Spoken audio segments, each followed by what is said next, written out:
Before there were roads, before there were windows, before there were many of the familiar things that make a human shelter feel complete, there were trees. Tall ones, bent ones, young ones, old ones, and in their shade the world kept working quietly. A forest does not hurry to explain itself. It simply stands there, breathing in its own way, and offering so much at once that it can be easy to miss how generous it is. Tonight, we can wander through that forgotten world slowly. Not as explorers in a rush, but as listeners.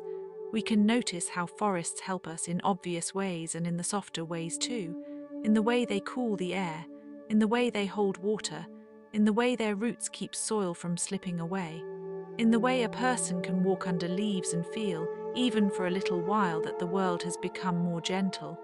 A forest begins in a place that often looks very simple from far away. A slope, a low valley, a line of trees beyond a field. But once you step closer, the ground is full of small details: fallen needles, soft moss, damp earth, bits of bark, a seed tucked into a crack of light. There is so much life close to the ground that it can feel almost like a second sky, one that lies under your feet instead of above your head. The first quiet gift of a forest is shade. Shade sounds like a small thing until you stand under it on a hot day, then it feels thoughtful. A tree spends years making shade that it will never use for itself. Broad leaves gather sunlight, and the branches spread that light into patterns on the ground. Under those patterns, the air feels different. A little cooler, a little slower, a little easier to breathe. That cooling matters in more ways than one. In a city, heat can settle on pavement and walls and roofs and stay there long after sunset. But under trees, much of that warmth is softened. Leaves block part of the sun. Soil holds moisture. A canopy can act like a living roof, and it does not need nails or beams. It is held together by time, by growth, by season after season of patience. And then there is the water.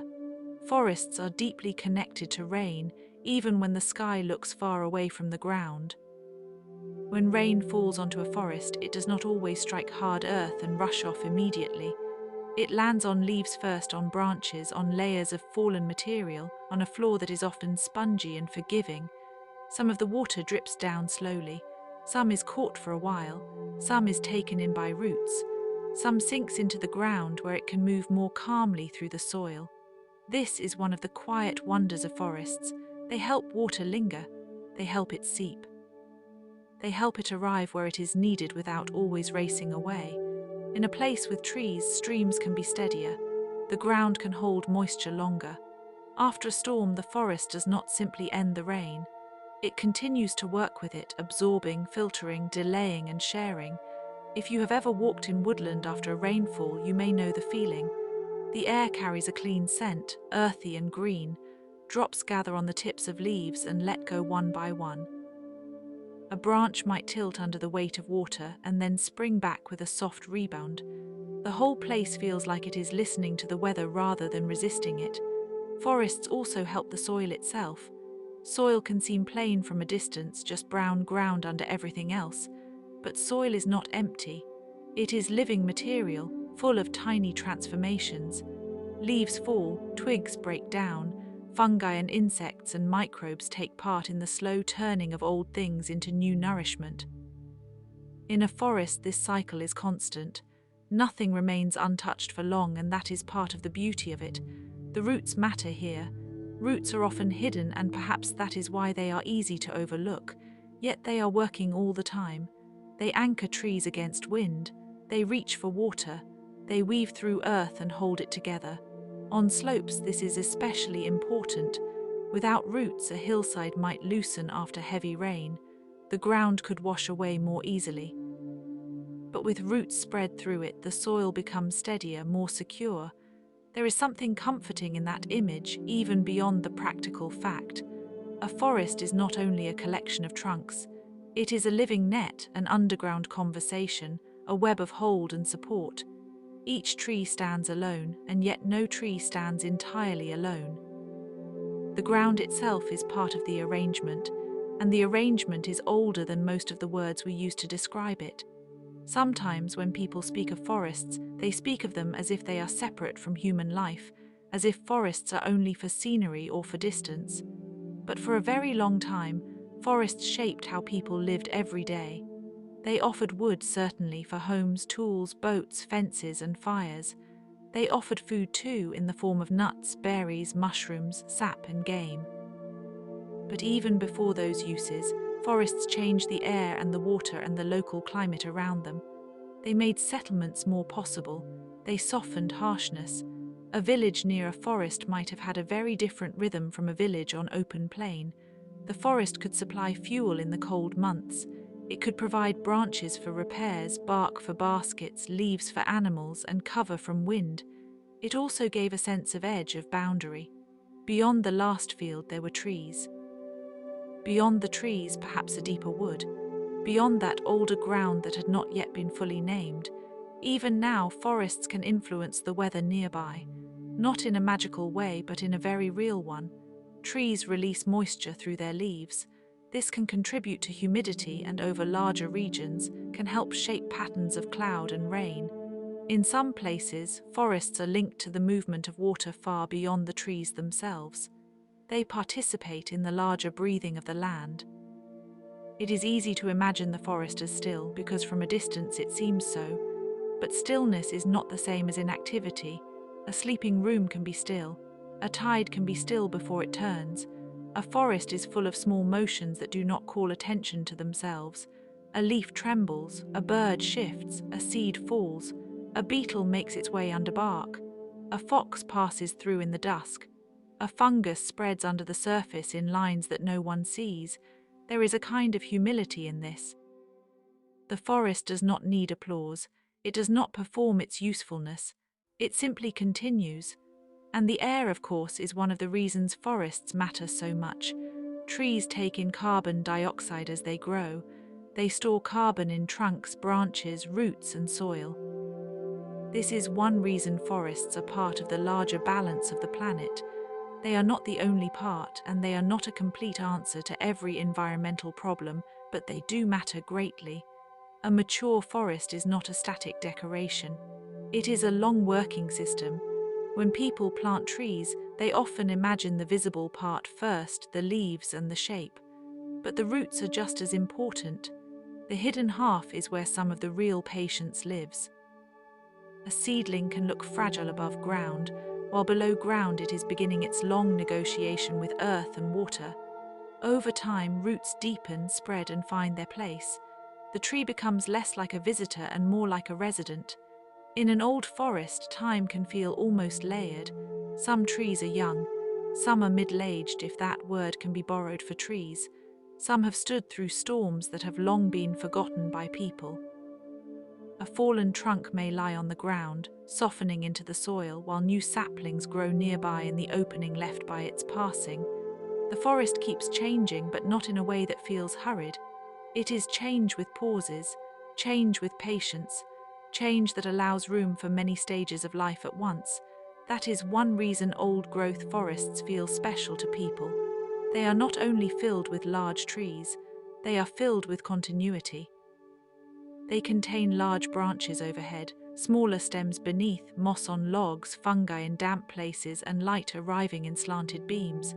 There can be hollows in old trunks where owls nest. There can be nurse logs, fallen trees that now support new seedlings. The forest makes use of its own past, and perhaps that is part of why humans have always been drawn to forests in stories and memory. They are practical, and they are mysterious, and these two things are not separate. A place that feeds the body can also feed attention. A place that filters water can also calm the mind. A place that shelters birds can also give people a sense of scale. Under a canopy, one's thoughts can seem to settle into place. If you have ever stood in a forest and looked up, you may have noticed that the sky becomes narrower. The leaves take some of it away. What remains is often a pattern of green and light, a mosaic that changes by the minute. In winter, the shape of branches may be more visible. In spring, new leaves arrive soft and pale. In summer, the canopy deepens. In autumn, it loosens and glows and slowly lets go. Each season brings a different version of help. In spring, forests support pollinators and new growth. In summer, they cool the land. In autumn, they gather and release and prepare. In winter, even bare branches have value, catching snow, breaking wind, and standing as structure while the hidden work continues beneath the surface. The forest is not only summer green, it is all its seasons together. There are smaller creatures making use of this system at every level. Ants, squirrels, deer, salamanders, birds, moths, beetles, spiders. Each one finds something of use in the forest, whether food, shelter, nesting material, or simply a path through the world. A forest is not a single habitat. It is many habitats arranged one upon another. At the forest floor, the light is dimmer and the air is damper. Here, decay becomes part of the beauty. Fallen leaves pile up, then slowly lose their shape. Mushrooms appear after rain. Small plants rise where enough light reaches through. In the middle layer, shrubs and young trees reach for opening. Above them, mature trunks rise and divide the light. At the top, the canopy meets the sky. A forest is built in layers, and each layer has its own quiet life. The fungi deserve a pause of their own because they are among the most understated helpers in the woods. They are not plants, though they may look like part of the undergrowth. They are part of the great exchange beneath and within the soil. Some fungi help trees access water and nutrients. In return, the trees share sugars made from sunlight. This relationship is ancient and intricate. It is one of the reasons forests are more than a simple row of trees. They are communities of exchange. It is strange, perhaps, to think of a forest as collaborative. We often imagine nature as competition, but cooperation is everywhere there too. A forest can be competitive in some respects, with trees reaching for light and space, yet it is also full of interdependence. A fallen branch becomes habitat. A decaying stump becomes nourishment. A fallen leaf becomes part of the next season's ground, and so the forest helps by recycling. That is a useful word, but it still feels too plain for what is happening. The forest is a place where material is constantly being transformed. A tree that dies does not simply vanish. It becomes a log, then soft wood, then nourishment, then soil, then part of new roots and new stems. Nothing is wasted in the long view. If you walk with slow attention, you may notice that forest paths often curve rather than run straight. They follow the lay of the land, the drain of water, the movement of people and animals over time. This too is a form of quiet adaptation. The forest does not force a line. It bends around stones, roots, streams, slopes. It suggests a gentler kind of travel. Some forests are dense and dark, with a close overhead ceiling of leaves. Some are open with widely spaced trunks and grass beneath. Some are wet and misty, where moss grows thick on bark. Some are dry with pine needles underfoot and resin in the air. Each type offers its own version of help, shaped by climate and place. Yet the underlying pattern remains the same. Trees gather light, trees shape water, trees support life in visible and invisible ways. There is a human side to this too, one that is easy to feel even if it is not always easy to measure. A forest can slow a person down. It can change how footsteps sound. It can soften conversation. It can make a person aware of breathing, not in a forced way, but in the natural way that happens when the surroundings are full of leaf and damp earth and open quiet. The nervous mind often prefers wide, empty spaces for hurry, but the body may welcome a forest's enclosure. Maybe that is why many cultures have treated forests with a mix of respect, fear, and reverence. They were places of resources, but also places where one could lose the path. They held medicines and dangers, shelter and uncertainty. They were never entirely simple. That complexity is part of their charm. A forest can be familiar and unknown at once. And even today, as we learn more about ecology, the old feeling remains. We still look into a forest and sense depth. We still know that many things are happening beyond our line of sight. We still feel that some places are alive in a way that asks for quiet rather than conquest. If the forest is a forgotten world, it is not because it has vanished. It is because much of its work takes place just out of view. We notice the tall trunks, but not always the roots. We notice the green crown, but not always the water stored in the ground. We notice the bird's song, but not always the insects that feed the birds, or the fungi that feed the trees, or the soil that feeds everything else. A forest is a reminder that the world is often held together by things that do not announce themselves. A root underground, a leaf turning sunlight into food, a wet floor taking in rain, a canopy cooling the afternoon, a decaying log becoming home for moss and beetles, a stream flowing more gently because the land around it is covered in trees. Even the scent of a forest can be part of its help. Some of the smells we associate with woods come from plant oils released into the air, from soil microbes, from damp bark, from resin and leaf litter. These scents are not only pleasant, they are signs of place. They tell us we are in a living system, one that exchanges gases, moisture, and warmth with the air around it. The body often understands this before the mind does. There are forests that have stood for a very long time, and there are forests that have returned after being cut or burned. Recovered forests carry another kind of lesson. They show that growth can begin again, not immediately, not without effort, and not always in the same shape, but again. Shrubs arrive, grasses spread, young trees begin, birds carry seeds, roots hold the soil, moisture returns in a slightly altered rhythm, the place becomes itself differently. This is one of the most calming things about forests, perhaps. They are not frozen, they are resilient, they know how to continue. A storm may break a trunk. A fire may clear a patch, a disease may alter the canopy, yet life often finds a way to assemble itself again, leaf by leaf, stem by stem, through seasons that do not need to be rushed. When people talk about protection, they sometimes think first of walls and fences. Forests offer a different kind of protection. They protect soil from eroding. They protect streams from warming too quickly. They protect many species by giving them room. They protect us in part from the extremes of our own making by storing carbon and cooling the land. They protect the future in a manner that is difficult to measure in a single moment. There is a softness to that kind of protection. It is not loud. It does not stand in front of a door. It surrounds, shades, absorbs, and steadies. It is the sort of care that happens while no one is applauding. And perhaps that is why forests are so often associated with memory. A person who returns to a familiar wood may find that the path has changed, but the feeling is remembered. The bend in the trail, the damp hollow, the fallen log, the mossy stone, the sudden opening where light touches the ground. Forests keep traces. They hold them in bark and soil and scent. Even the sounds are different from open places. Wind through leaves is not the same as wind through grass. A bird call from deep among trees can seem to travel differently. Footsteps on needles sound soft. Water moving over stones in a forest stream can seem more intimate, as if it has been invited to speak quietly. All of this contributes to the sense that the forest is not merely a backdrop. It is an environment with a voice. At night, forests become especially interesting, not in a dramatic way, but in a subtle one. Daylight withdraws and other rhythms become more noticeable. Owls begin their work. Small mammals move under cover. Leaves cool. Moisture settles. The trunks stand darker against a darkening sky.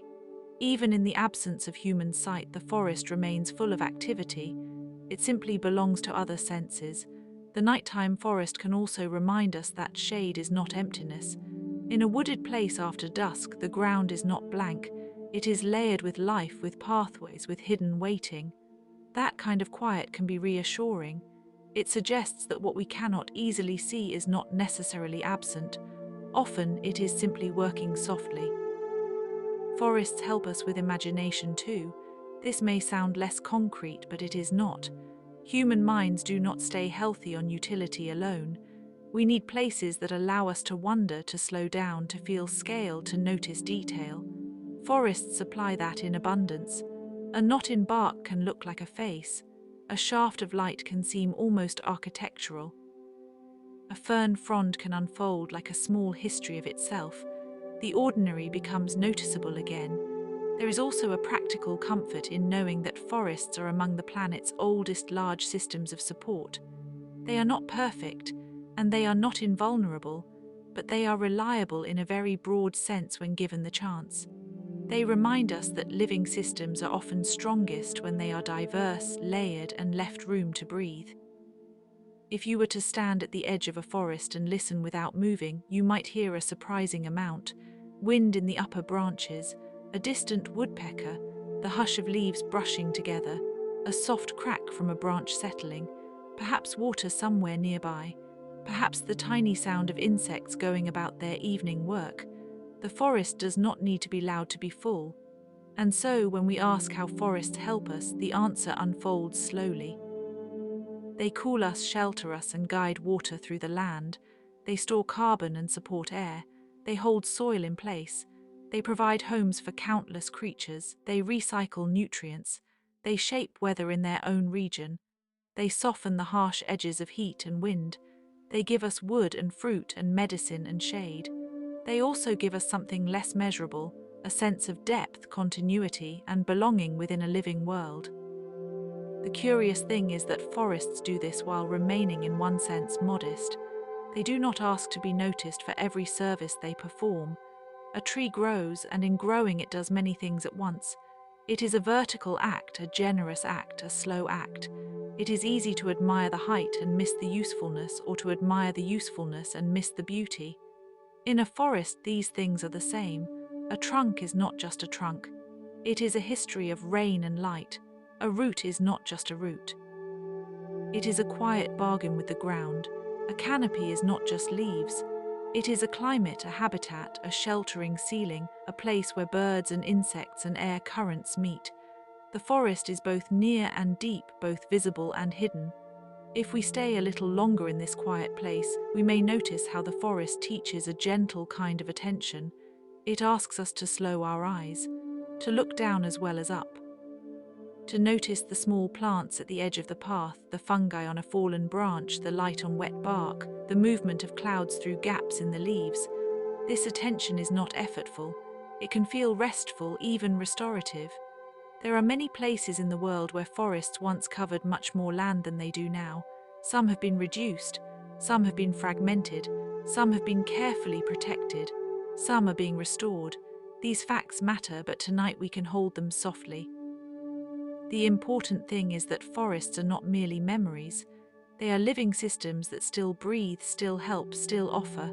The word forgotten may not mean lost forever. It may simply mean overlooked. Forests are often overlooked because they work so steadily. They are not new and they are not flashy, and so their value can become background. But background is still structure. Background is what lets a scene hold together. The world would feel much harsher without the patient work of trees. Near a forest edge, you can sometimes feel the transition in the air. A little cooler under the branches, a little moister, the light changes, birds change, the ground changes underfoot.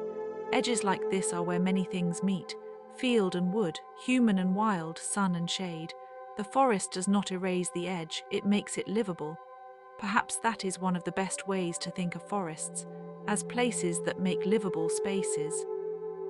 They do this for moss and foxes, for owls and seedlings, for streams and insects, and for people too. They create conditions under which life can continue more comfortably, more diversely, more securely.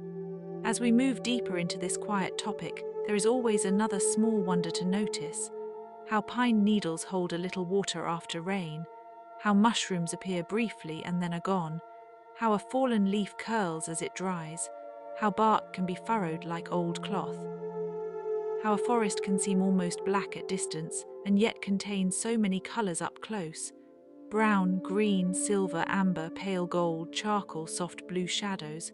A forest at dusk can feel especially tender.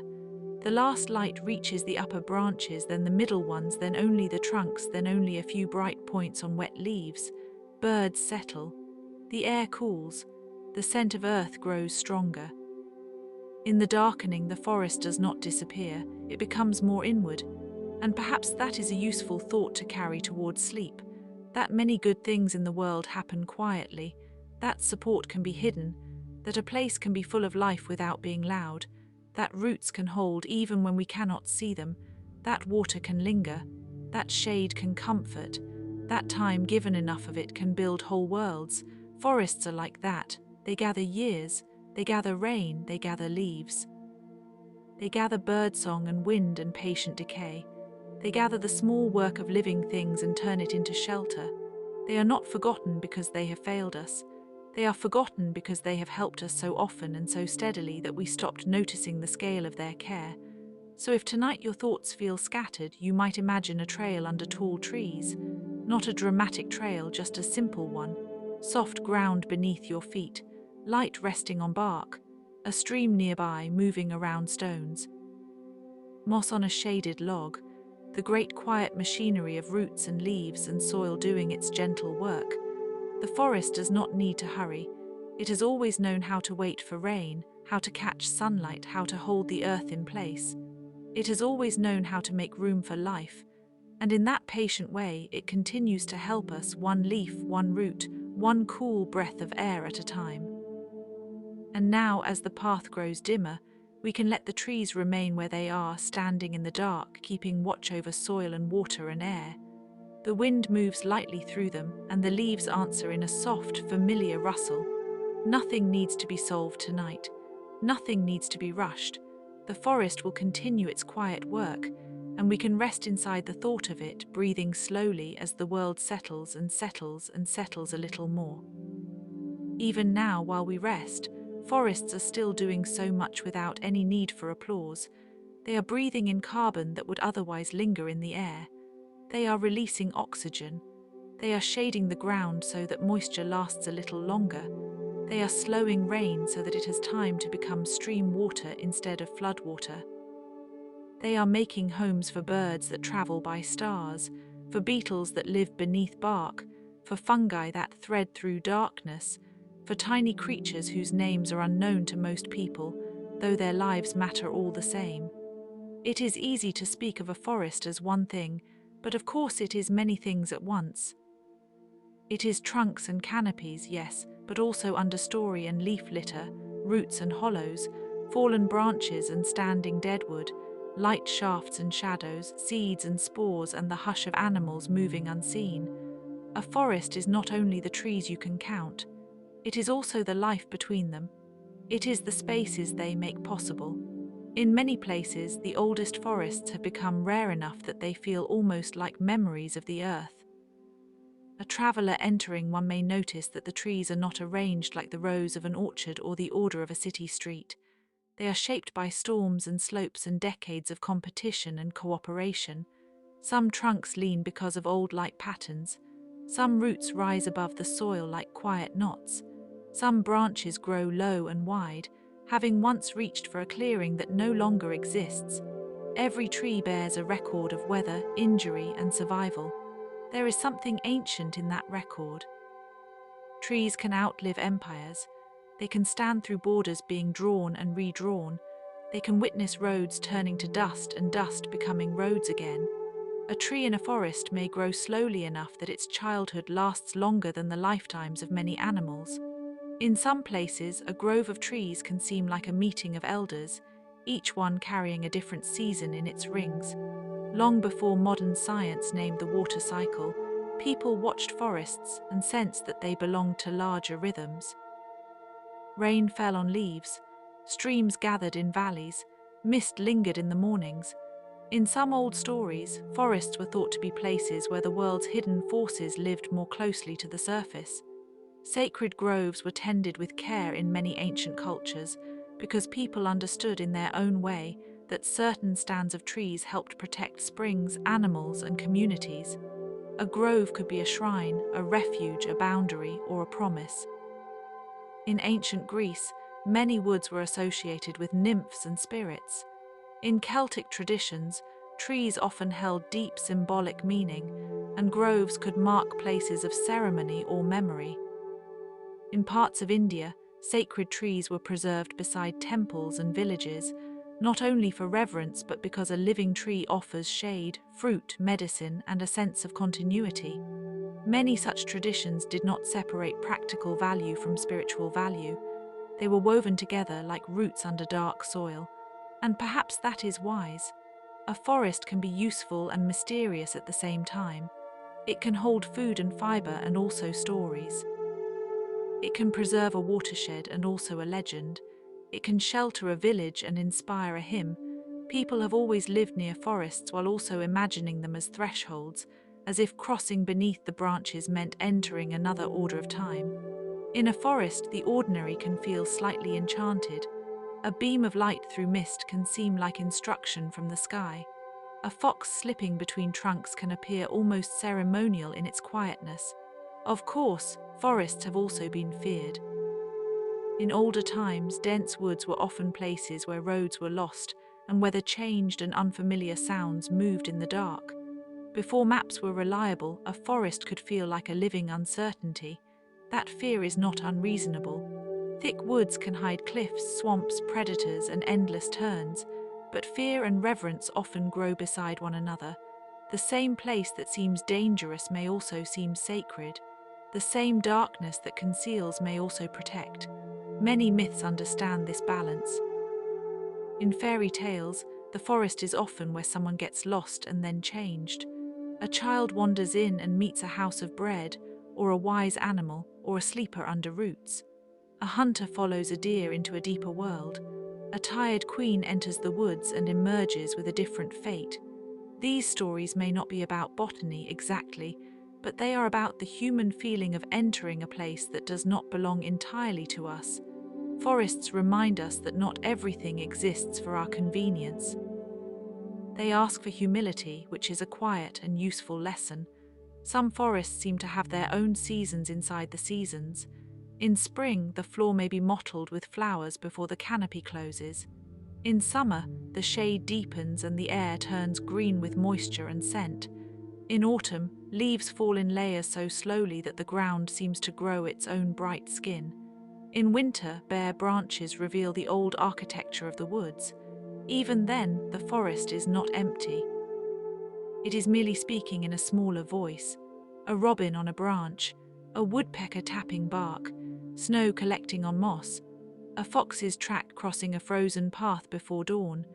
There are forests where snow persists long into the year and the branches bend under it like thoughtful figures. There are tropical rainforests where the rain itself sounds different, filtered by multi-level leaves and vines and constant dripping from high places. There are temperate forests with broad oaks and beeches, where fungi bloom after moisture and fallen leaves become a soft quilt. There are boreal forests, vast and pale in certain lights, where spruce and pine stretch toward cold skies. Each forest type has its own weather, its own chemistry, its own way of making a world. In a rainforest, many trees are not only rooted in soil, but also in layers of life above the ground. Epiphytes cling to branches. Vines climb toward light. Birds and insects move between heights as though the air itself were a kind of layered city. Beneath that green abundance, the forest floor may be surprisingly dim. The canopy is so thick that much of the sunlight never reaches down. Yet even here, nothing is wasted. Fallen fruit feeds mammals and beetles. Decaying wood feeds fungi. Wet leaves feed the soil. Life passes from one form to another in slow, continuous exchange. And the soil is never just dirt. That word can make it sound plain, but forest soil is often a deep archive. It contains pieces of leaf, bark, root, and fungus. It holds microbes, minerals, moisture, and the remains of countless small lives. In many forests, the top layer of soil is alive with roots and fungal threads that help trees share resources. Scientists have described these hidden networks in different ways, and though popular imagination sometimes turns them into simple stories of magical communication, the real processes are already remarkable enough. Trees and fungi interact constantly. They exchange nutrients. They influence growth. They shape the health of the whole woodland, often in ways still being studied. It is one of the quieter wonders of the natural world that so much cooperation happens below our feet. A seedling under shade may survive because a nearby tree lessens the wind. A fungus may help a root absorb more water. A rotting log may nurse the next generation of saplings by holding moisture. An old tree that looks finished may actually be feeding the future in its slow return to the earth. In forests, ending and beginning are not always separate ideas. Often they overlap. This is why forests are so deeply tied to water. A hillside wooded with roots is less likely to shed all its rain at once. The forest floor, padded with organic matter, acts like a sponge. Leaves intercept droplets. Branches slow the fall of rain. The soil receives water gradually. Springs can be sustained. Streams can run cooler. Erosion can be reduced. In many landscapes, forests are the reason a river can remain steady rather than violent. They help shape not only what falls from the sky, but how it travels afterward. This relationship between trees and rain has been observed in different forms for a very long time. In some places, people noticed that wooded hills often fed reliable wells and streams, while cleared slopes grew drier or more unstable. Today, hydrologists can describe interception, infiltration, evapotranspiration, and runoff with careful terms, but the old intuition remains simple and true. Forests and water need each other. Forests help make the conditions under which rain becomes blessing instead of burden. There is a kind of tenderness in that.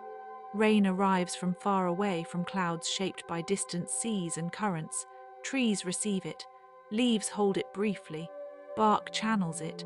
Moss drinks some of it. Soil stores some of it. Later, slowly, the forest gives it back to the world in springs, mist, and cool streams. It is a receiving and a releasing, a borrowing and a returning. A forest is full of such gentle cycles. When people cut a forest, they may see only the timber or the cleared land. What is less visible is what disappears with the canopy. Shade changes. Wind moves differently. Birds lose nesting sites. Insects lose host plants. Fungi lose partners. Streams may warm. Hillsides may loosen. The air may feel hotter and drier. Sometimes the change is gradual enough that it seems almost ordinary at first, and then one day the absence feels large and difficult to name. The forest had been doing work no one had fully tracked, because the work was spread across so many small acts. This is one reason that ancient and traditional knowledge about forests matters. People who lived close to a woodland often understood its rhythms through repeated experience. They knew which trees held water in dry months, which groves sheltered game, which slopes slid after heavy rain, which mushrooms appeared after certain storms, which woods could be traveled in daylight and which felt wiser to avoid after dusk. These are not trivial details. They are the accumulated intelligence of living alongside a place. In some medieval European communities, forests were managed as commons, used carefully for wood, grazing, pannage, and gathering. Rights were often complicated and contested, but the principle that a woodland could serve many needs over time was important. In Japan, Satyama landscapes developed where forests and cultivated areas met in close, balanced relationship. In many parts of the world, agroforestry systems blended trees with crops and livestock so that the land could remain productive without becoming barren. These arrangements are reminders that the line between forest and settlement has never been fixed. Humans have long shaped and been shaped by trees, and when forests were treated well, they often rewarded that care quietly and generously. Nuts, fruits, medicinal bark, fibers, clean water, soil stability, shelter from heat, places for children to learn the names of birds and leaves. A forest can be a pantry, a pharmacy, a nursery, and a refuge all at once. It can feed the imagination too. The scent of pine sap, the pattern of lichen, the weight of a chestnut in autumn, the sound of rain stippling fern fronds, the surprise of a deer appearing between trunks. These small experiences can stay in memory like soft lantern light. Some of the world's oldest surviving trees are found in forests that have endured fire, cold, insects, or careful protection. Their age can feel difficult to grasp. A tree that began as a seed while a distant king ruled might still be standing now, gathering a little more light. A cypress may have watched centuries pass with no expression at all, because trees do not display time the way clocks do. They carry it inwardly. Their rings, when visible, are a kind of script, though only partly legible. Wet years, dry years, wounded years, years of abundance. A tree keeps record without complaint. There are also forests that are not the oldest in age but seem old in atmosphere, perhaps because mist gathers among them. Perhaps because the ground is uneven and the trunks are draped in moss. Perhaps because the light is so thin that everything appears to be taking place in a dream. Human beings often respond to such places with silence. Conversation lowers, footsteps soften, even the mind, if it is willing, grows quieter. Some people call this awe, some call it peace. Sometimes it is simply the relief of being inside a world that does not ask for anything immediate. For bedtime, this may be enough to remember. Forests are slow teachers. They do not instruct in a sharp voice. They suggest, they repeat, they endure. They show that life can be organized around patience. A seed does not rush to be a crown. It becomes what it is by staying in relation to soil, water, weather, and time. A sapling does not apologize for growing slowly. A fallen log does not hurry its own transformation. The forest accepts that development happens in layers. If one were to walk through a forest at different times of night, the character of the place would shift gently. Early evening might still hold the day's warmth in stones and roots. Later, the air would deepen and sounds would travel farther. An owl might call. Somewhere, a deer might step on a twig. Near midnight, the understory would be less visible, but the forest would not be less present. By pre-dawn, there could be a silvering at the horizon and dew on spider silk. The trees would stand through all of it, not as decorations, but as participants in the turning of night. Some ancient peoples considered certain trees to be markers between worlds. The ash, the oak, the cedar, the yew, the fig, the banyan, the cedar of Lebanon, the juniper, the cypress, each has gathered meanings in different lands. In Mesopotamian stories, cedar forests could be places of divine or heroic significance. In Norse mythology, Yggdrasil, the world tree, bound together realms in a vast cosmic image of interconnection. In many traditions, a tree is not just a plant. It is a symbol of descent and ascent, of roots in darkness and branches toward light. Forests make that symbol feel close to physical truth. A forest is full of thresholds, the margin where stream meets bank, the place where a dead trunk becomes soft enough for beetles, the hollow where rainwater collects, the break in the canopy that allows a sapling to rise, the line between one season and the next. The edge between wakefulness and sleep, when the mind begins to drift but still notices shapes and sounds. Perhaps that is why forests are so often linked with dreaming. They are places of passage. They are never wholly still, even when they seem so. Mushrooms appear like brief notes in the manuscript of the forest. Some last only a few days. Some are hidden beneath the surface and only reveal themselves through scent or through the animals that seek them. A fallen log may host a succession of fungi, each arriving in turn, each helping reduce the wood into soil. What appears to us as decay is, in the forest, a necessary kind of transformation. Nothing remains forever in the same form. This is not a loss alone. It is also the means by which the next living thing is fed. In this way, forests soften the idea of disappearance. A leaf falls, but its minerals return. A tree dies, but the light gap may allow new growth. A branch breaks, but it becomes a nurse log or a shelter.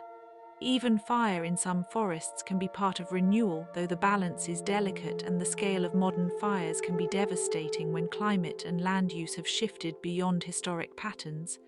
Forests know many kinds of disturbance. They have always adapted to some. They struggle under others. Their resilience is real, but it is not unlimited. That is another quiet truth worth holding. Forests are strong, but they are not endless. A place that looks vast can still be vulnerable. Ancient woods can be fragmented. Rain patterns can change. Pests can spread more quickly when climates warm. Seedlings can fail when seasons become unfamiliar. Some trees depend on cold that no longer arrives reliably. Some forests are moving uphill or poleward, seeking conditions that are slowly shifting away. The patient systems that once seemed eternal can be stressed by changes too fast for them to meet. And yet, even in this uncertainty, forests continue to offer help. Restoring trees can stabilize soils.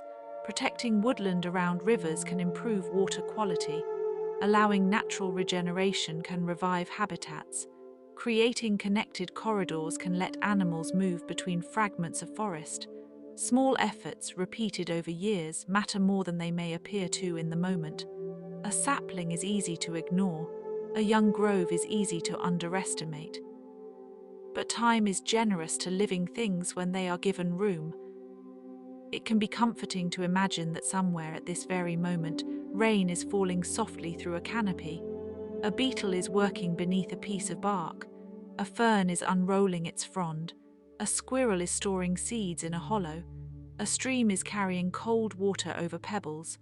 A bird is asleep in a branch fork. The forest is not waiting for us exactly, but it remains available to the world, continuing its ancient services with no special announcement.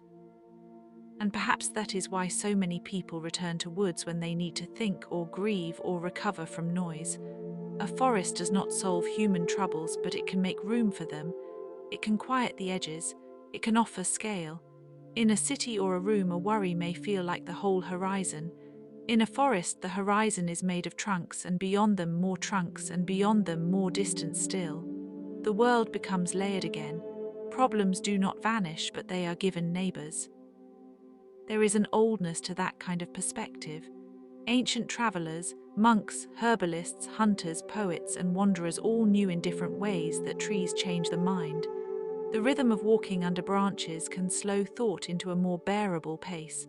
The soft unpredictability of a woodland path asks for attention without alarm. Perhaps this is one reason so many traditions used forests for retreat and reflection. Not because forests are empty, but because they are full in a way that does not demand speech. Imagine, if you like, a small clearing in such a forest. The ground is soft with needles and leaves. Sunlight comes down in warm columns. In one corner, a patch of wild strawberries hides under low plants. Nearby, a stone is covered in pale lichen. A bee passes by, almost invisible except for its hum. Somewhere deeper in the woods, a stream speaks over roots. The clearing is not remarkable to anyone rushing through life, but it is a world in itself, a whole climate of gentleness. Forests also keep memory in a material sense. They hold charcoal layers from old fires. They preserve pollen that can later be studied in sediment and ice. They shelter ruins slowly softened by moss. A broken wall in a woodland becomes part of the ecology, with roots splitting mortar and ferns taking hold where stone once stood bare. History does not always leave monuments in cities. Sometimes it drifts into the forest and waits there, patient and half-hidden. There are lost places in forests that still stir the imagination: abandoned villages, overgrown roads, shrines with weathered offerings, tracks of old trade routes, collapsed watchtowers, forgotten grave. These are not always dramatic ruins. Often they are modest and nearly erased. Yet even a faint trace can suggest long human presence. Forests have a way of both preserving and reclaiming. They soften sharp edges. They fold the past into living green. That may be why forests feel especially suited to stories of disappearance and return. In myths, a person lost in the woods may re-emerge changed by time that passes differently there. In history, a road might be swallowed by roots and only found again by archaeology or chance.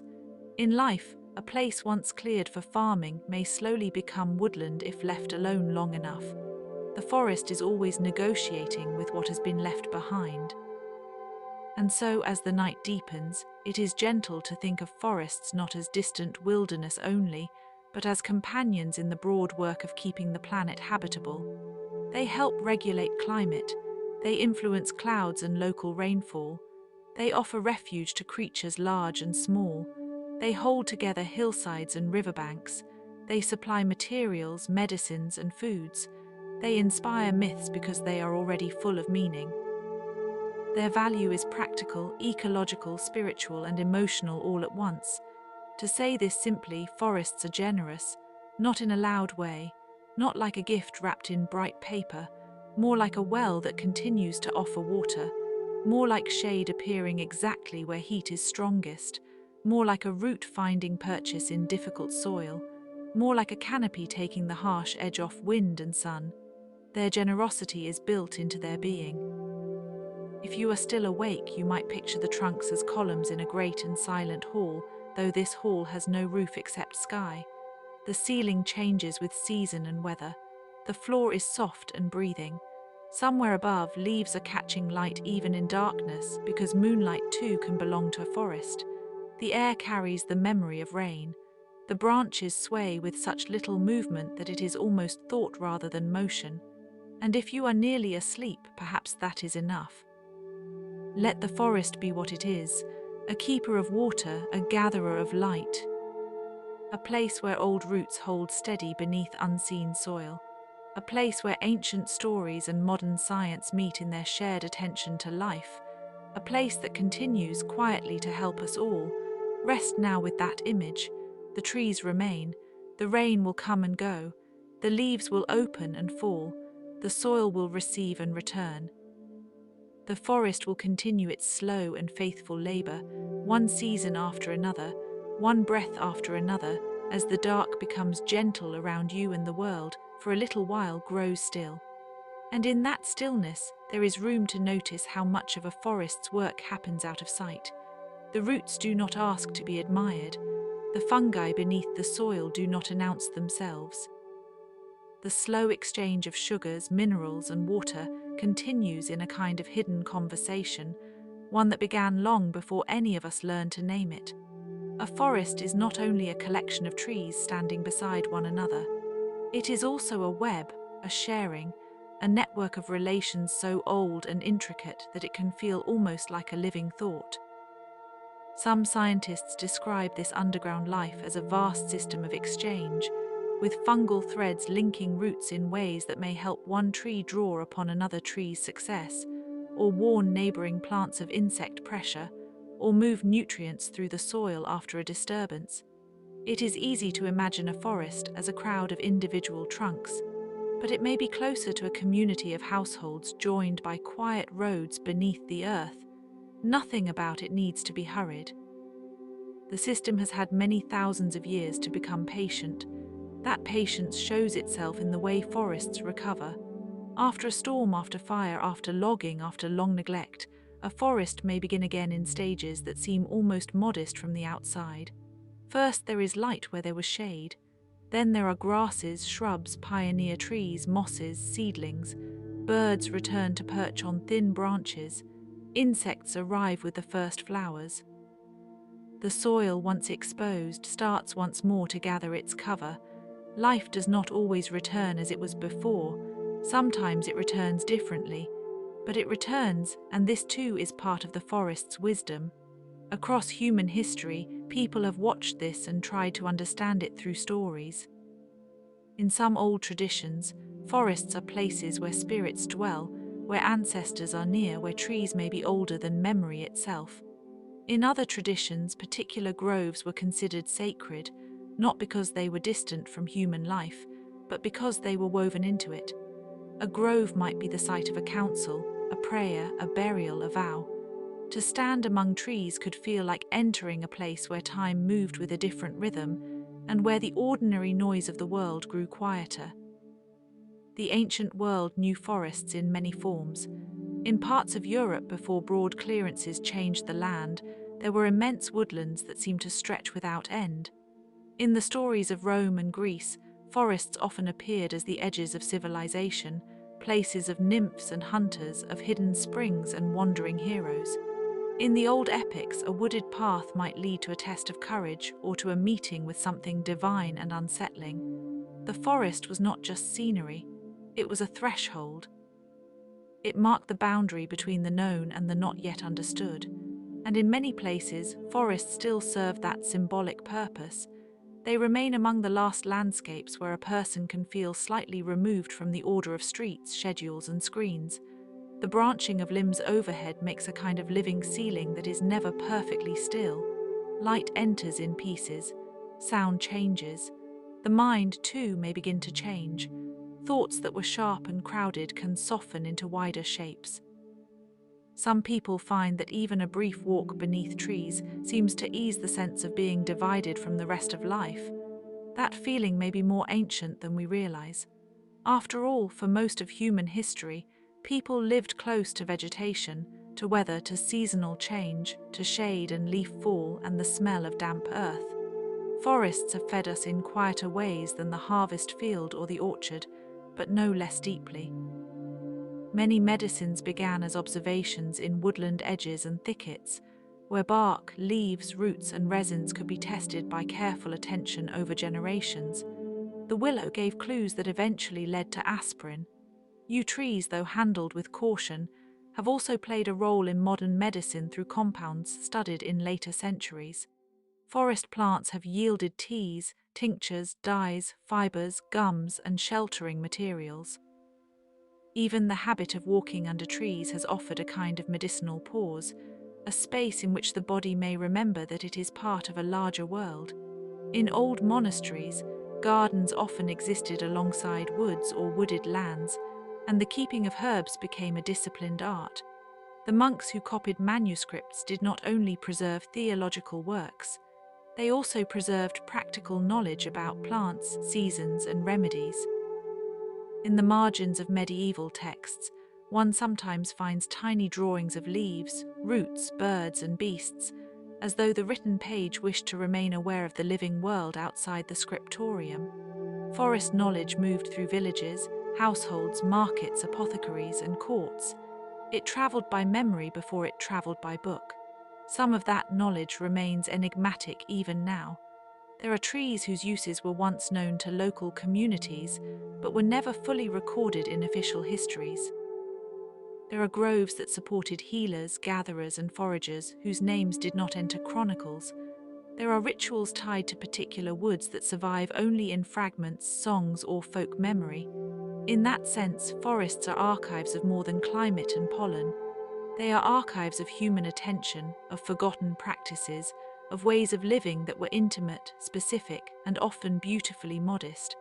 A forest can also be an archive of language. Many place names carry the memory of woods long gone. A field may still bear a name that once meant oak clearing or beech hill or place of the ash trees. A town may sit where an old forest boundary once stood. Languages grow around landscapes, and landscapes in turn leave traces in words. Even after the trees are cut, the names may remain for centuries, like old roots buried beneath new roads. There is something moving about that. The land remembers, and so do the words. A person who studies maps may begin to notice how often roads follow ancient paths, how often settlements cluster near rivers or forest edges, how often the arrangement of modern life still answers to older ecologies. We are never as separate from these things as we sometimes imagine. The choices of a tree, the curve of a river, the shelter of a hill, the presence of woodland soil all influence where people build, travel, plant, and rest. Civilization has always been in conversation with the forest, whether politely or by force. Sometimes that conversation has been peaceful, sometimes it has not. Forests have been cut to feed ships, cities, armies, furnaces, farms, and industries. They have been felled for timber, cleared for pasture, drained, burned, and fragmented. And yet, even in places of great loss, forests often linger at the edge of return. A hedgerow thickens, a pasture goes fallow, saplings appear where there was once bare ground, birds carry seeds, wind carries spores, small acts of persistence begin to add up. The world, given enough time and a little space, often leans toward green. This is one reason forests are so deeply associated with hope, though not a simple or naive hope. Their hope is not that nothing is lost, so much is lost. Their hope is that loss does not always have the final word, that bare slopes can heal, that burned places can green again, that a trunk split by lightning may still host 100 new lives in its dead wood. That decay itself is not an ending but a form of passage. In the forest, the fallen are not discarded. They become part of the ground from which new things rise. If you listen closely in a forest after rain, you may hear this transformation happening in miniature. Drops slide from leaf to leaf. A branch releases water in a brief and delicate patter. The soil darkens. Worms begin their work unseen. Mushrooms may emerge with astonishing swiftness, as if they had been waiting just beneath the surface for a cue. There are fruiting bodies that appear for a day or two and vanish. There are fungi that spread through dead wood like secret calligraphy. There are lichens that grow so slowly they can seem almost timeless, and all of it contributes to the great, patient cycle of return. The oldest living forests on Earth have outlived many human institutions. They have seen empires rise and dissolve. They have witnessed trade routes become ruins, and then ruins become archaeology, and then archaeology become memory again. A forest may stand beside an old road once used by pilgrims, soldiers, merchants, or wanderers, while the road itself has become only a line of subtler growth. In some places, ancient trees have watched over shrines, temples, burial grounds, and watch posts now reduced to weathered stone. In others, the trees themselves have become monuments, their trunks scarred by time but still reaching upward. There is a quiet grandeur in such trees. An old oak with a hollow centre may support owls, insects, mosses, and beetles. A cedar may stand as if it were listening to weather. A redwood may rise so high that its crown seems almost separate from ordinary scale, while its bark, deeply furrowed, protects it from fire in ways that seem nearly miraculous. A baobab may hold water within its vast body and appear at dusk like a place where another age has paused in the landscape. Different forests produce different kinds of wonder, but the feeling of scale remains the same. One becomes attentive, one grows small in a useful and peaceful way. Ancient builders sometimes tried to imitate this feeling with columns and halls, creating indoor groves of stone. Cathedrals, temples, and palaces often echo the vertical grace of trees, perhaps because people have long wanted to bring the forest's ordered wildness indoors. A row of pillars can resemble a stand of trunks. A vaulted ceiling may suggest interlaced branches. Light filtered through stained glass can feel like sunlight through leaves. Even in architecture, the forest lingers as a model of shelter shaped by height and rhythm. There are places where the human and the forest have become difficult to separate. In some old cultural landscapes, trees were planted around villages not merely for shade, but for protection from wind and erosion, for fruit and medicine, for ceremonial use, for boundary marking. In parts of Asia, sacred groves were preserved beside temples or within community lands, and the trees became living guardians of continuity. In parts of Africa, particular forest patches were set aside through custom because they were understood as places of ancestral presence or ecological importance. Long before the modern language of conservation, many communities already knew that not every useful thing must be exhausted, and not every living place should be taken apart. This knowledge is older than the industrial idea of resource management.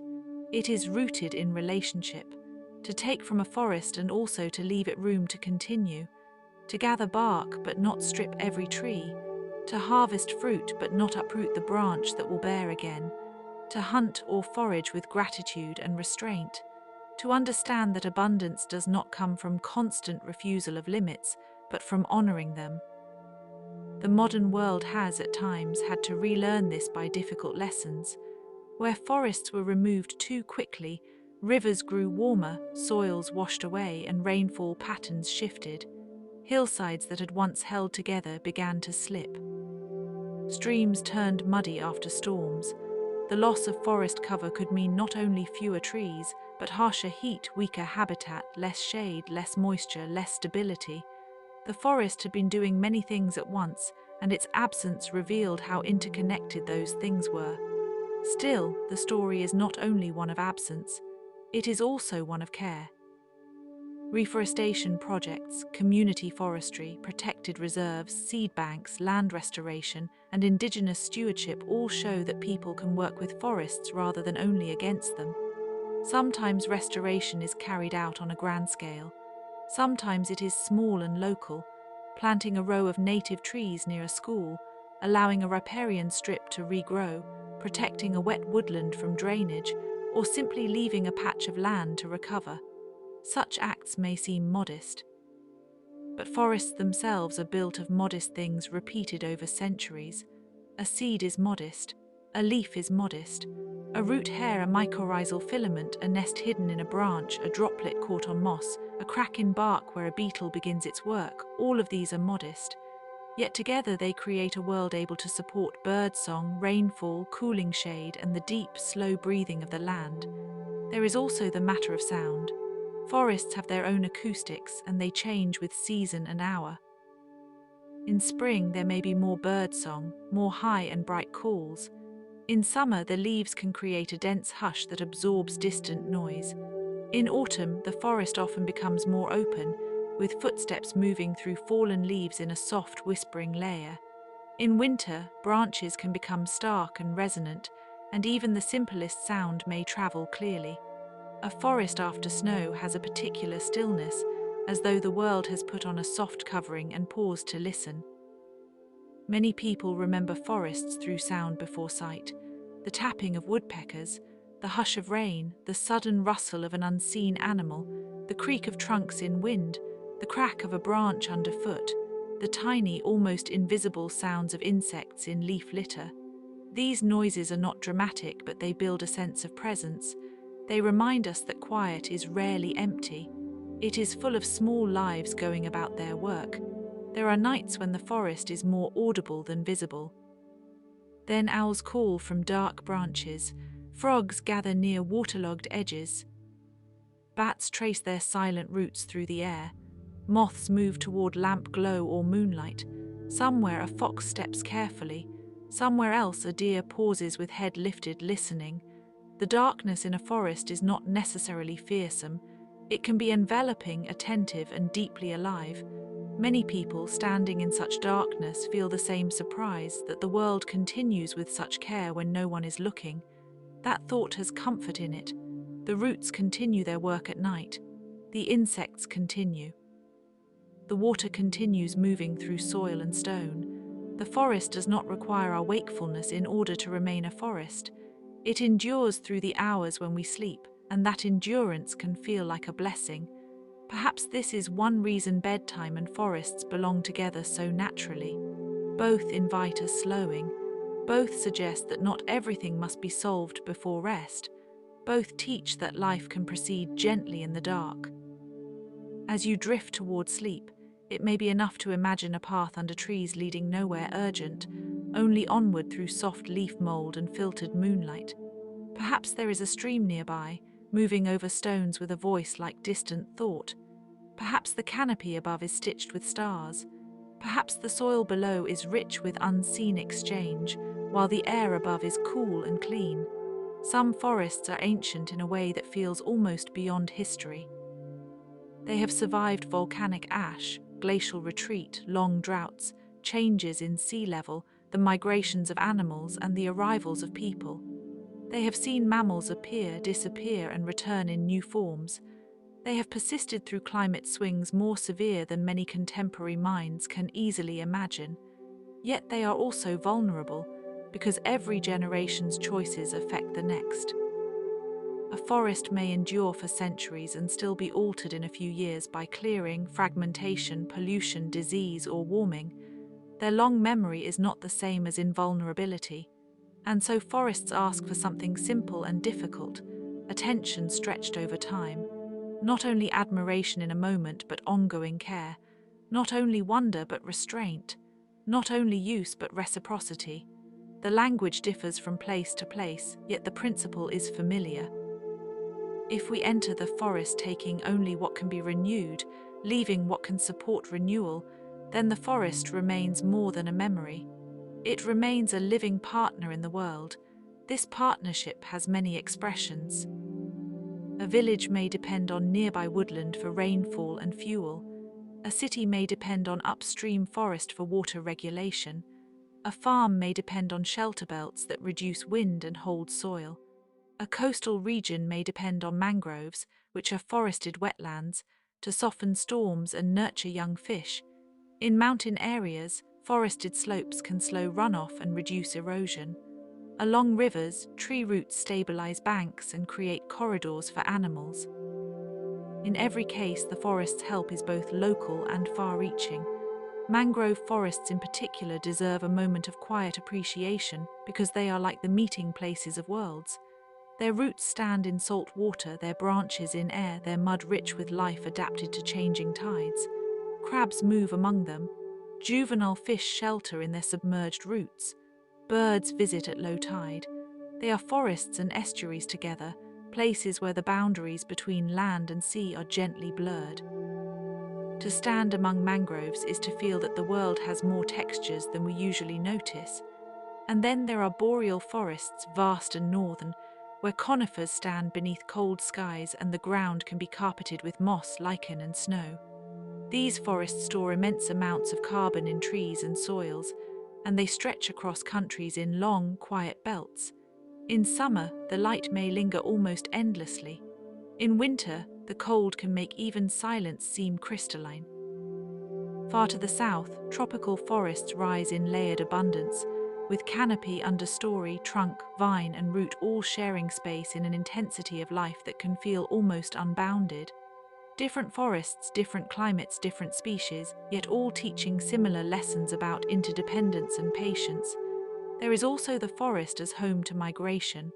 Birds move through wooded corridors. Butterflies rest in sheltered clearings. Bears follow fruiting cycles and seasonal abundance. Elk and deer browse at edges where forest meets meadow. Squirrels bury and retrieve seeds, helping trees spread in ways that are both accidental and faithful. Even the small act of dropping a seed far from its parent tree can shape a future forest. Life is often built on such tiny displacements, and somewhere in this continuous movement are the stories that people tell about the forest's hidden rulers. In one tale, there may be an old woman who knows the language of trees. In another, a child follows a fox and finds a door between worlds.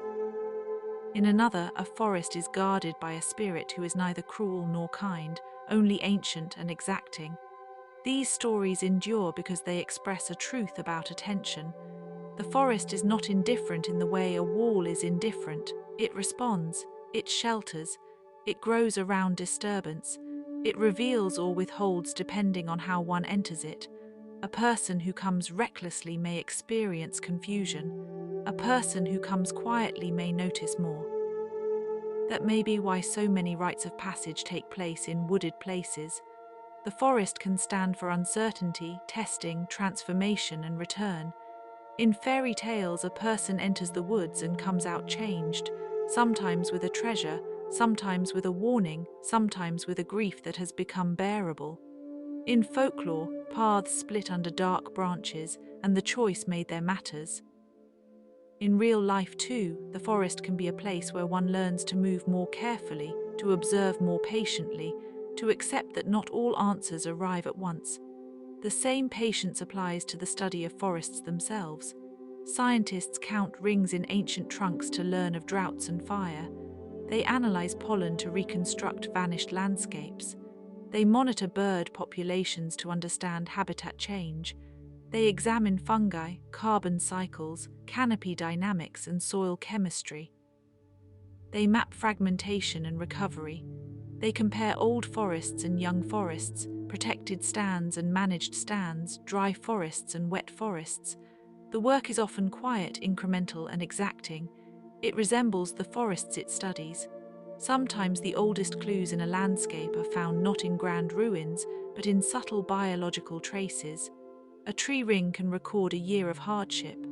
A layer of sediment can hold pollen from plants that no longer grow there. Charcoal can suggest a fire long past. DNA in soil can reveal what species have been present. In this sense, forests are not only scenic, they are historical documents written in forms of life. And because they are historical documents, they also remind us that the present moment is never separate from the past. A forest growing now may carry the consequences of choices made generations ago. A stand of trees may reflect old land use, old policy, old trade, old loss, old care. The green around us is often layered with invisible history. Knowing that can deepen gratitude. A walk through woods is not merely a walk through nature, it is a passage through time. There is peace in that thought, not because time is always gentle, but because forests transform time into something visible and touchable. They make age into rings, succession into layers, memory into shade. They show that growth need not be hurried in order to be real. They show that endurance can be graceful. They show that many forms of repair begin long before they can be seen. So if the night is drawing you farther inward, let the forest continue around you in imagination. Let the crown sway above like a dark, breathing sea. Let the roots knit the soil below. Let the mycelium threads carry their private messages in the dark. Let the bark hold its patterns of old weather. Let the leaves keep their patient geometry. Let the rain arrive or not arrive according to its own slow decision. Let the stream find its way past stones and fallen branches. Let the birds rest. Let the owls keep watch. Let the moss grow by almost unnoticeable degrees. And if sleep is near, then perhaps this is enough to carry with you. Forests help us in many ways, but one of their deepest gifts is the reminder that life can be both intricate and calm. That connectedness is not noise. That abundance can be quiet. That the world contains forms of care that do not speak in words. That beneath the visible surface there is always more living than we can see. May your thoughts settle as leaves do after wind. May your breathing become as regular as rain on canopy. May your mind, like a forest path after dusk, grow soft-edged and unhurried. And may the old green world continue its work through the night, holding water, making shade, sheltering memory, and turning sunlight into the patient architecture of life. And still, even after all that, the forest remains larger than any single account of it. Each time human beings have tried to name its virtues, they have found that there is another layer beneath the first and another beneath that. The forest is useful, yes, in the most practical and measurable ways. It steadies slopes, softens floods, nourishes streams, and offers homes to countless species. But it also does something more difficult to summarize. It gives shape to belonging. It makes a place feel inhabited by life beyond our own brief passage through it. Long before modern ecology gave names to these relationships, people sensed them in quieter ways. In the old stories of many cultures, groves were kept apart from ordinary use. Some were sacred, some feared, some cherished as places where the human and the more than human worlds met. A tree could be a sign of blessing, a boundary, a witness, or an ancestor.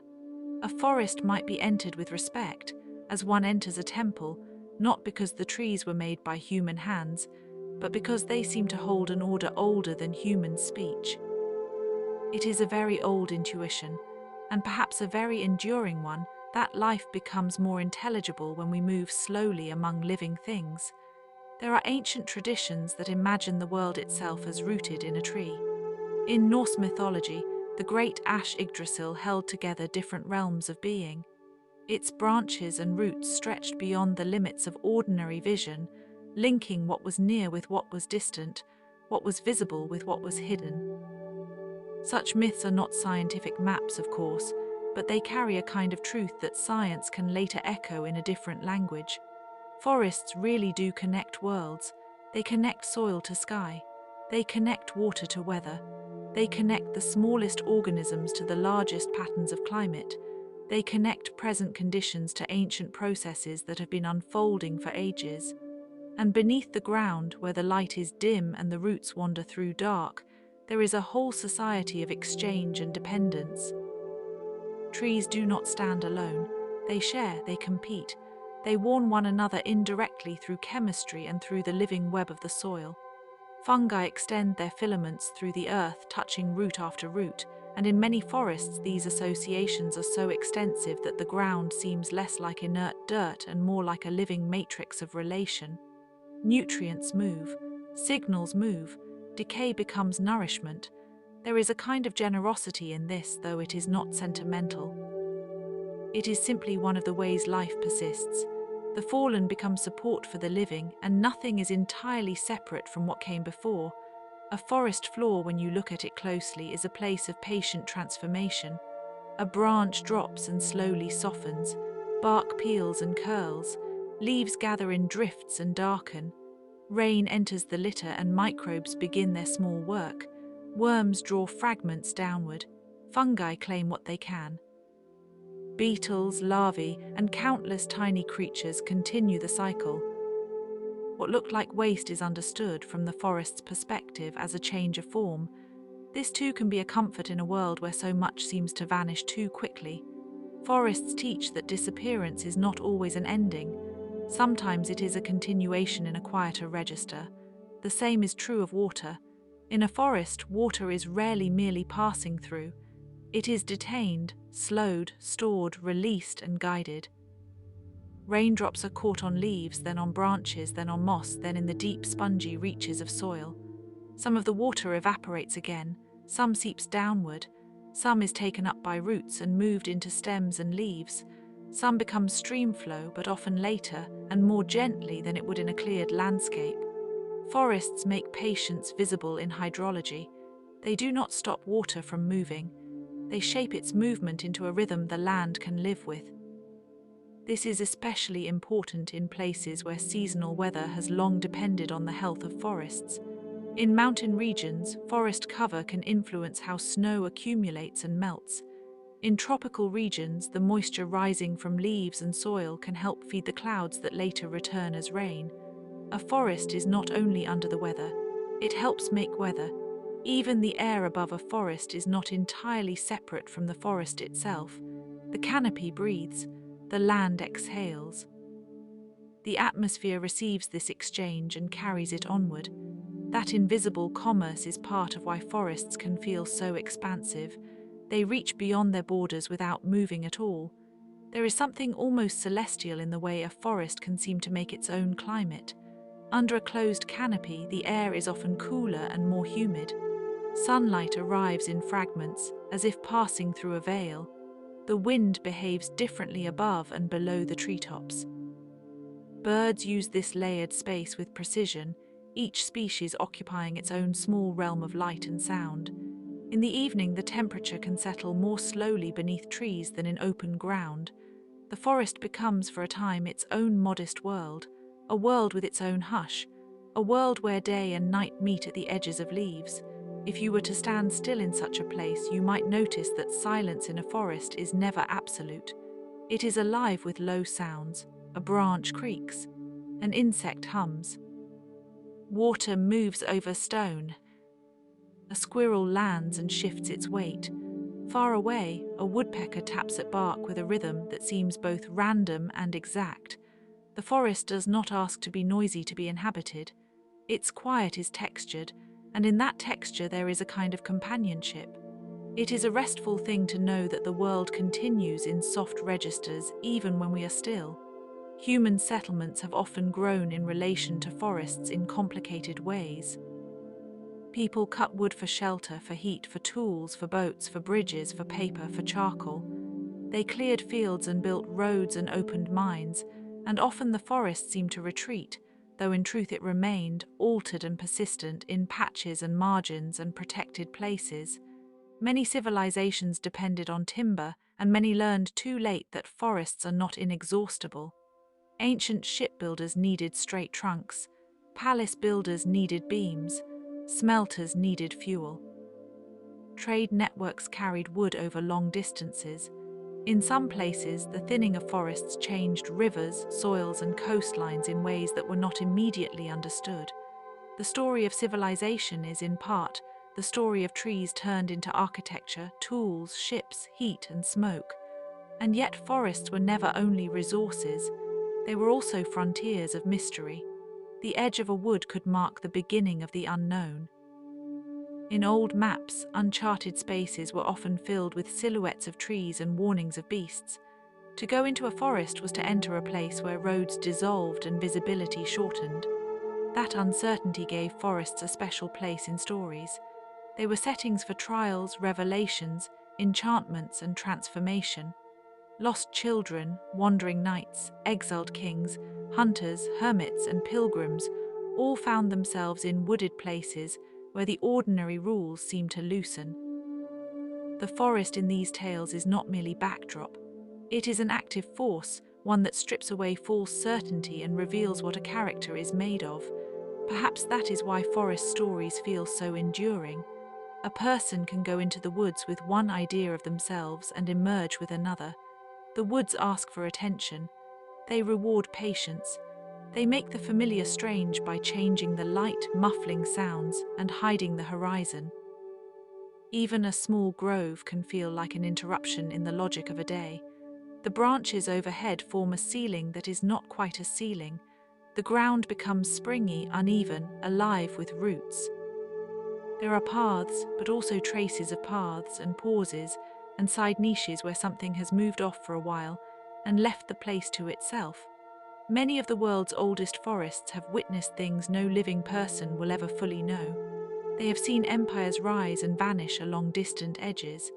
They have weathered migrations, fires, storms, ice ages, and recoveries so gradual they were nearly invisible. Some forests today are descendants of forests that once covered much wider regions. In a few remarkable places, stands of old growth have survived in forms that invite both reverence and caution. Their trees may be centuries old, sometimes far older than the histories most people learn first. A trunk can stand through generations of human change with an indifference that is not coldness but scale. It is simply operating on a longer measure of time. When scientists study these older forests, they often speak not just of age but of continuity.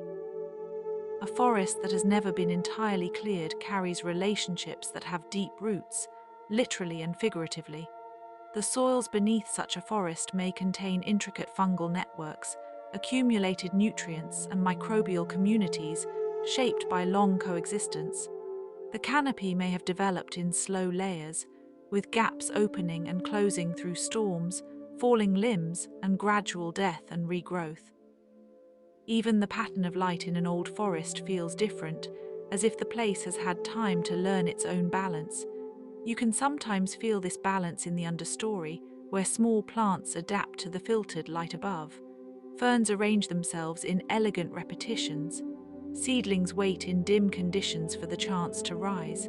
Lichens attach to bark and stone.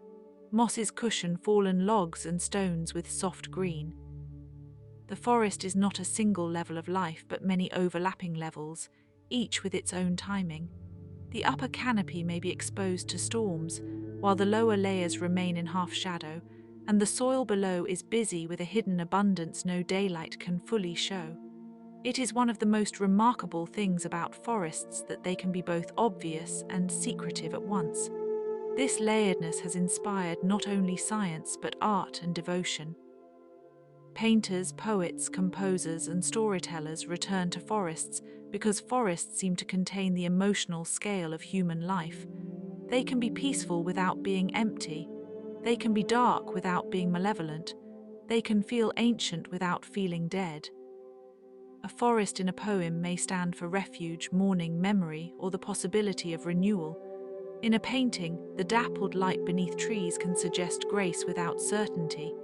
In music, the rustle of leaves, the call of birds, and the imagined depth of green can become a kind of quiet refrain. The forest asks artists, as it asks scientists, to pay attention to what is there and to what is implied. There are also forests that exist now only in memory, fossil or fragment. Ancient pollen records tell of forests that no longer stand where they once did. Charcoal layers hint at fires that remade whole regions. Archaeological studies sometimes uncover wooden structures preserved by unusual conditions: a beam, a bridge, a burial chamber, a tool, the echo of a tree long gone. In some drowned landscapes, submerged forests still stand beneath water, their trunks darkening in silence under silt and tide. Such places can feel almost like time capsules, though they are not closed so much as slowly breathing with the sea. They remind us that landscapes are not fixed, they are histories in motion. There is a particular melancholy in thinking about forests that were cut down and never returned, yet even this sadness can become a motive for care. The absence of trees in one place often clarifies the value of those that remain elsewhere. Restoration work, too, has its own quiet dignity. Seedlings are planted. Streams are protected. Fences keep grazing animals away while young trees take root. In some places, land once stripped bare begins to green again with surprising speed.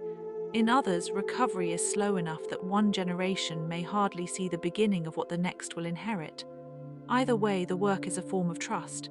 It assumes that future shade matters, and the shade matters not only for people, it matters for insects, fungi, mammals, amphibians, and birds.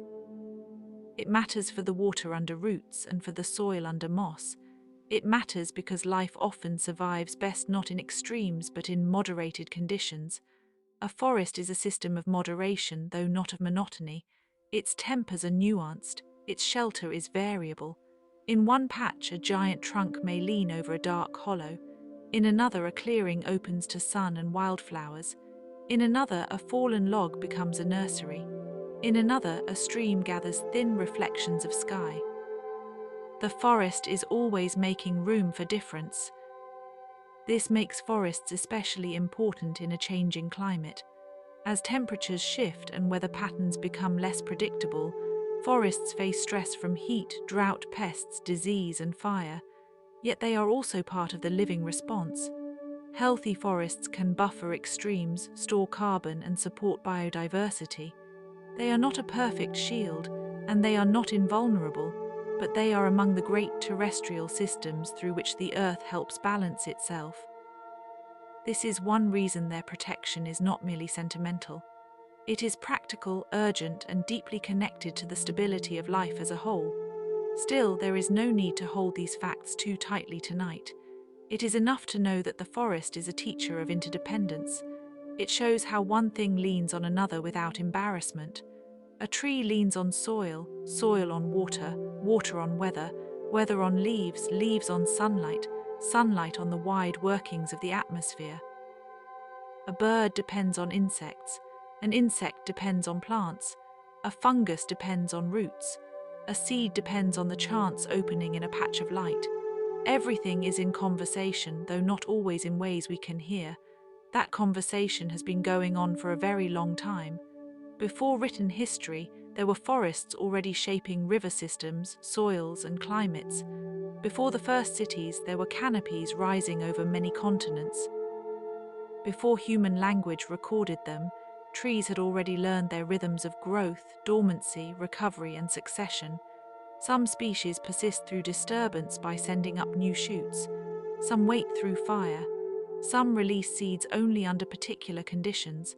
Some depend on animals for dispersal and return the favor by offering fruit or shelter.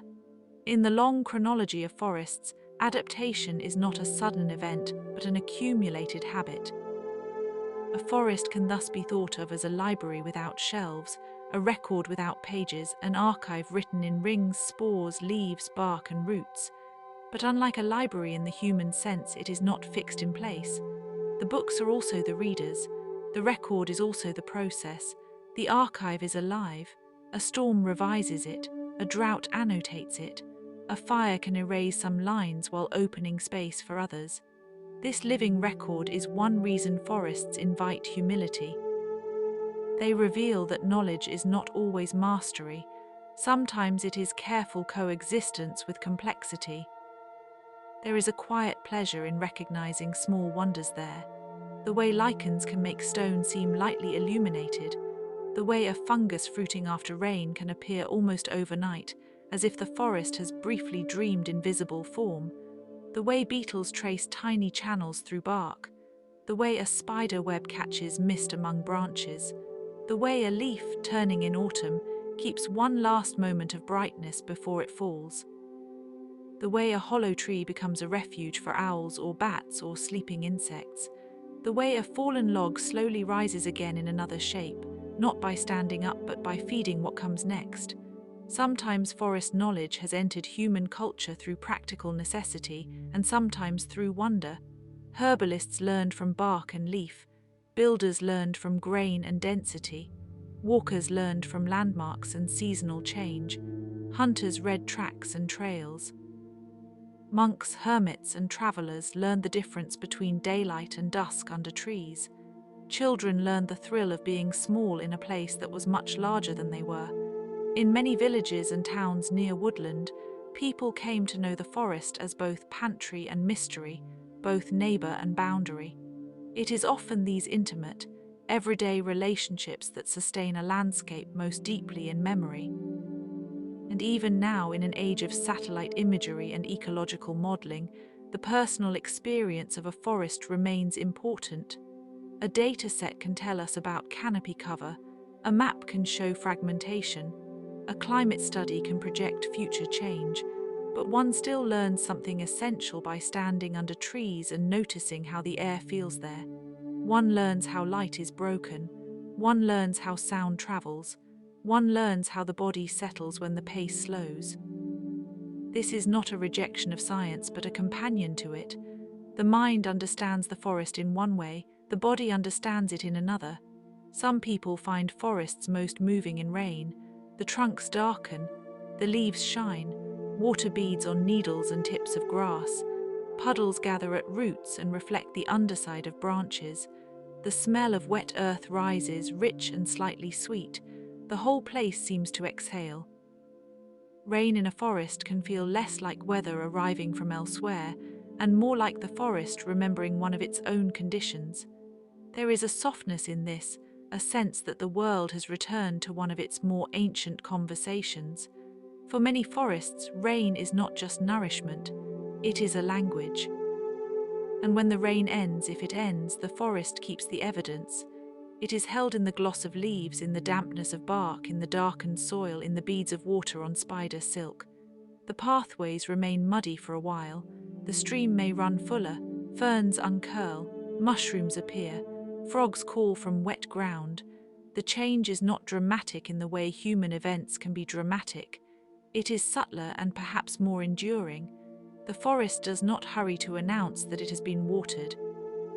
It simply continues in a slightly different key. This gentleness can feel almost medicinal to the mind.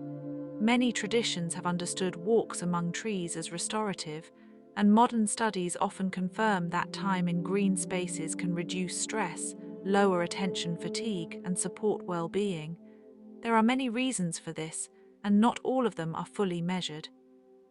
It may be the visual complexity without harshness, the acoustics, the smell of soil and leaf, the cooler air, the slower pace, the sense of being held within a larger living system.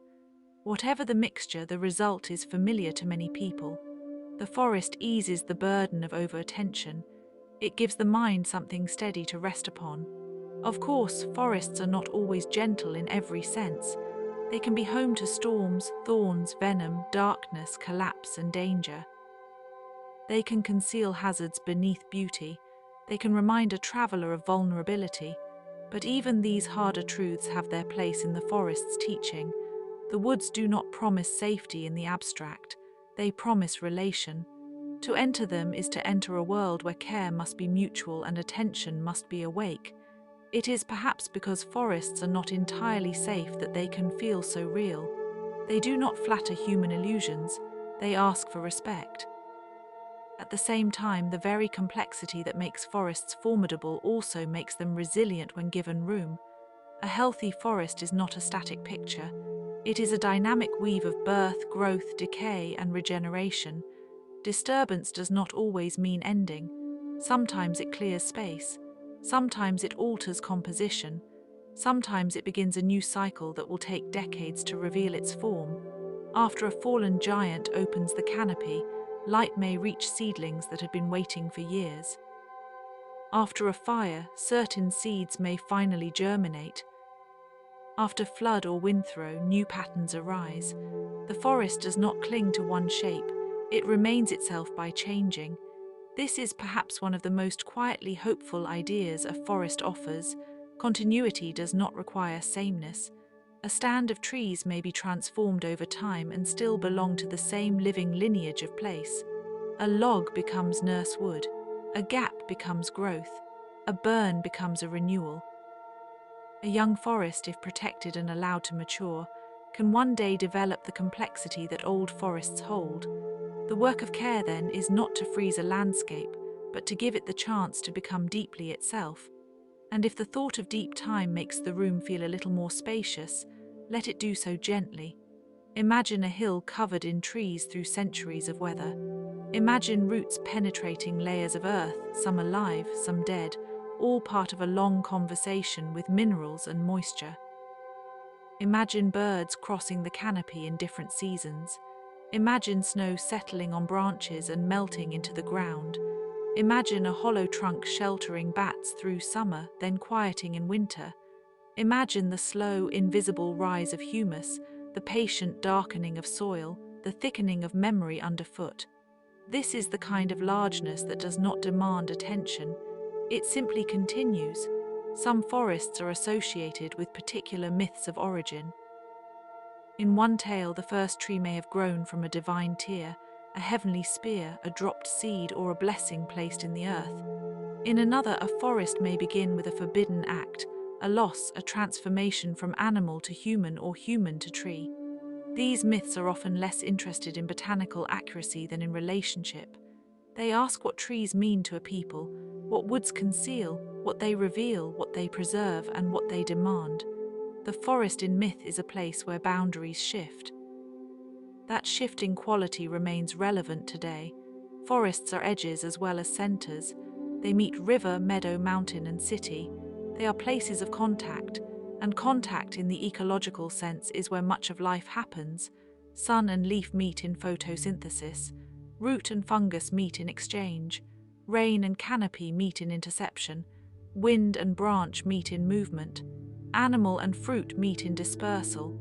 A forest is made of meetings repeated so many times that they become structure. The beauty of the forest may lie partly in this. Its grandeur is not imposed from above, but accumulated from countless small acts of relation. It is fitting, then, that when people describe being in a forest, they often speak of feeling a little less isolated. Even alone, one is not alone there.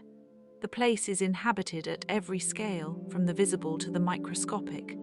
And though most of that life remains beyond direct perception, the awareness of it can be deeply restful.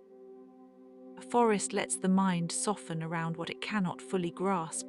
It invites trust without demanding certainty. It suggests that the world is not empty where we are not looking. It is busy with other forms of belonging. So the night may deepen and the trees in the imagination may stand a little closer together now. Their tops may blur into darkness above. Their roots may continue their unseen work below. Somewhere a stream continues to thread between stones. Somewhere mist gathers in a hollow. Somewhere a moth rests on bark the color of old earth. Somewhere a seed waits in soil for the right degree of warmth, moisture, and time. Somewhere a fallen leaf is beginning its return, and perhaps that is enough to hold at the edge of sleep. The forest is a vast, quiet system of giving and receiving, of shelter and renewal, of loss transformed into support. It is one of the planet's old ways of making life possible, and one of the gentlest ways the earth reminds us to be patient. Trees do not rush their becoming. Rivers do not apologize for taking time. Moss does not hurry. Fungi do not announce themselves loudly. Yet together they shape climates, soils, waters, and living futures. May your thoughts move now with the softness of shadow under leaves. May your body rest as if on a bed of moss and warm earth. May your breathing settle into the easy rhythm of rain through branches. May the day's sharp edges dim and drift away. And may the forest, ancient and ongoing, keep its watch in the dark, holding roots, holding water, holding memory, and holding you in a quiet green belonging until sleep arrives.